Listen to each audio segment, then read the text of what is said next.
The woman came to visit her husband, who had been living apart from her, but she discovered a strange woman in the house. Her husband explained that she was the neighbor next door, who had come over to borrow water for a shower. The woman took one look around the house and immediately understood. The dishes in the kitchen were neatly arranged. The sticky notes were filled with daily meal plans. The food in the refrigerator was carefully packed into separate containers. She knew this was absolutely not her lazy husband's style. Then she walked straight into her husband's bedroom. There was a $1,000 jar of face cream sitting on the table, yet she could only use the skincare products her daughter-in-law had discarded. At that moment, the woman could no longer hold back her anger. She never imagined that while she was at home taking care of her daughter-in-law, her husband was here carrying on an affair with his mistress. Then she noticed the silk pajamas her husband was wearing. She questioned him. He had never been willing to spend even $50 on a shirt before, so why was he now willing to buy $500 pajamas? The mistress stopped pretending and said she had specially bought them for him as a gift. The woman demanded to know whose money had paid for them. When neither of them said a word, she immediately pulled up her bank transfer records. They showed that her husband transferred $2,000 every month to the same account. However, his monthly pension was only $3,000. No wonder he always told his wife he had no money.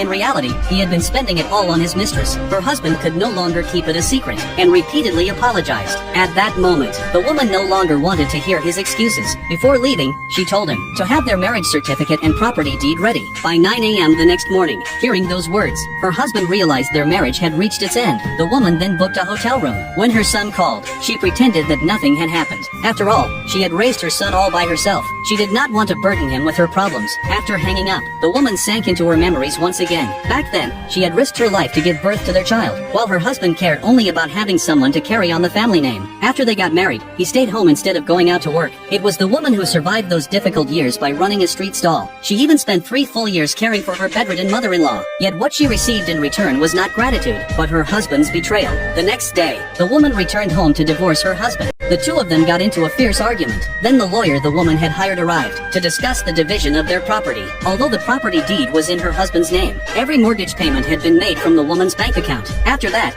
she presented the transfer records showing the money her husband had sent to his mistress, along with his daily spending records. Her husband immediately felt a headache coming on as he listened, and tried to stop the lawyer from reading any further. But the woman said that was still not enough, and demanded that the lawyer continue reading.